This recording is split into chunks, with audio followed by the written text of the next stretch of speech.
देखो जी, हम लोग जो है एकत्रित की गई डाटा को जो अगर कलेक्ट करते हैं उसको प्रस्तुत करने की दो विधि।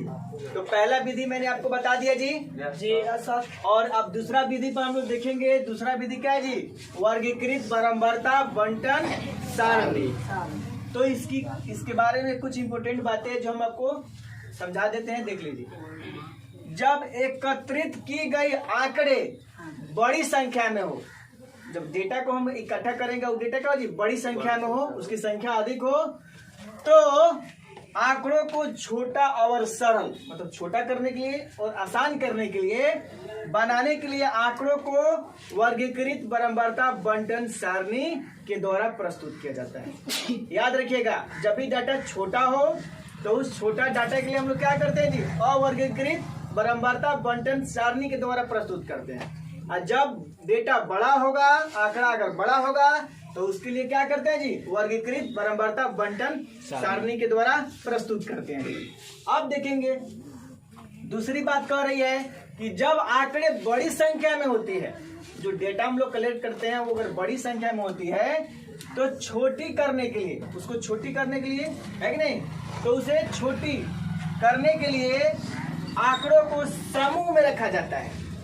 आंकड़ों को समूह में रखा जाता है। इसी आंकड़े को वर्ग, इंग्लिश में क्लासेस, या वर्ग अंतराल, क्लास इंटरवल्स कहा जाता है।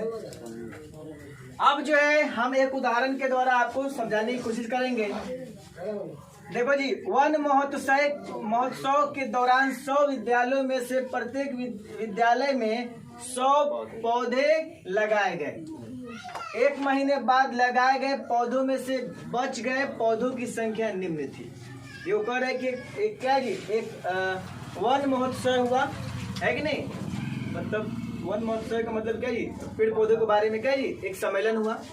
वहाँ पे क्या किया कि 100 विद्यालय वाले लोग उसमें भाग लिए थे, सम्मेलन में इकट्ठा हुए थे। और सभी विद्यालय को क्या 100 पौधा दिया गया, वो लोग लगा दिया जी। लगाने के बाद क्या जी, 1 महीने के बाद देखा गया कि प्रत्येक विद्यालय को जो 100 पेड़ दिया गया है, उसमें से कितना बचा है और कितना क्या जी नहीं बचा है, मतलब सड़ गया, टूट गया, खराब हो गया। ठीक है। अब जो है ये डाटा बड़ा था, इसीलिए मैं आपको बोर्ड पर नहीं लिखे हैं। तो 9th क्लास की जो मैथ है, 9th क्लास के मैथ में सांख्यिकी में उदाहरण नंबर 3 में आप लोग देख लीजिएगा। ठीक है, वहाँ पे क्या जी, वहाँ पे इसका डेटा दिया गया है। अरे पेज नंबर 289 9th क्लास के स्टैटिस्टिक्स में है कि नहीं, देख लीजिएगा। हम सिर्फ क्या जी इसका सारणी बनाए हुए हैं, देख लीजिए। अब यहाँ पे बचे हुए पौधों की संख्या देखो जी, एक नया चीज है मिलान चिन्ह, आपको बता रहे हैं, पहले अभी ध्यान दीजिएगा। विद्यालयों की संख्या क्या जी, इसी को हम लोग बारंबारता भी बोलते हैं। अब देखेंगे यहाँ से 20 से 29, ठीक है जी, 20 से 29, 30 से 39, यहाँ से देखिएगा, यहाँ 20 से 29 है, एक छोड़ के फिर आएगा जी 30 से 39 है, फिर एक छोड़ के यहाँ पे 40 से 50 है, 50 से 59 है, ऐसे करके हम लोग क्या जी इसको क्या किया जी एक समूह में रखे हैं। अब देखेंगे 20 से 29 बचे हुए है कि नहीं, 20 और 29 के बीच में बचे हुए क्या जी कितने पौधा हैं। तो इसमें जो क्या जी 3 जो विद्यालय हैं जी, 3 ऐसे विद्यालय हैं जिनमें 20 और 29 के बीच में क्या जी जो संख्या है पौधे की वो बचा हुआ है। 30 से 39 के बीच में 14 ऐसे विद्यालय हैं जिनमें क्या जी 30 और 39 के बीच में जो संख्या है कि नहीं उतना पौधा उसमें बचा हुआ है। 40 और 39 के बीच में 12 ऐसे विद्यालय हैं जिनमें क्या जी पौधे जो है 40 और 39 के बीच में बचे हुए हैं। 8 ऐसे पौधे हैं जिनमें 50 और 59 के बीच में क्या जी बचे हैं, है कि नहीं। और 18 ऐसे पौधे हैं जिनमें 60 और 59 के बीच में क्या जी 18 विद्यालयों में पौधे बचे हुए हैं। 10 ऐसे विद्यालय हैं जिनमें 70 और 79 के बीच में पौधे बचे हुए हैं।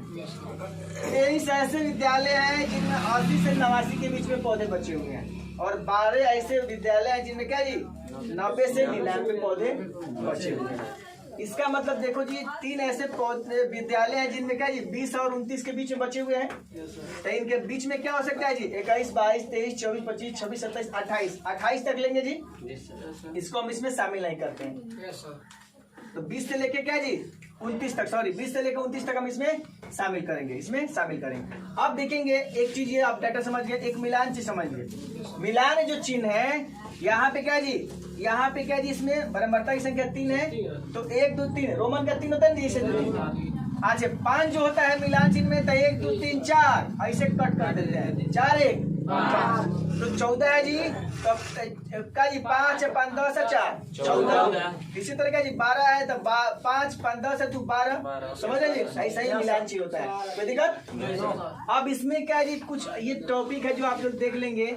यहाँ पे क्या है वर्ग या वर्ग अंतराल, मैंने ऊपर ही बता दिया है कि आंकड़ों को छोटा करने के लिए क्या जी आंकड़ों को समूह में रखा जाता है और इसी समूह को क्या बोलते हैं जी वर्ग अंतराल।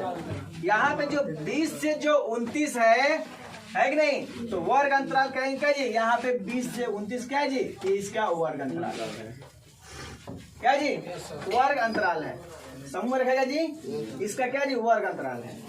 उसी तरह क्या जी निम्न वर्ग सीमा आएगा, ऊपरी वर्ग सीमा है, तो निम्न वर्ग सीमा जो यहाँ पे जो हम लोग यहाँ पे जो वर्ग अंतराल लेंगे, वर्ग अंतराल में यहाँ पे 20 है और 29 है जी, दोनों में कम और ज्यादा कौन है जी, 29 ज्यादा है और क्या जी 20 क्या जी कम है, तो जो 20 हो जाएगा ये निम्न वर्ग सीमा हो जाएगा, और जो 29 होगा वो क्या जी ऊपरी वर्ग सीमा होगा। अगर 50 में देखा जाए 50 और 59 के बीच में, तो बताइए निम्न वर्ग सीमा कितना है इसमें, 50 और 59 में निम्न वर्ग सीमा कितना होगा, 50 होगा निम्न वर्ग, निम्न का मतलब छोटा, और ऊपरी कितना होगा, ऊपरी वर्ग सीमा क्या होगा जी 59 होगा। इसी तरह अगर कहा जाएगा 70 और 79 में देखो जी निम्न वर्ग सीमा क्या है, 70, जोर से बोलो 70 निम्न वर्ग सीमा है और 79 क्या है जी ऊपरी वर्ग सीमा है, समझ आए जी।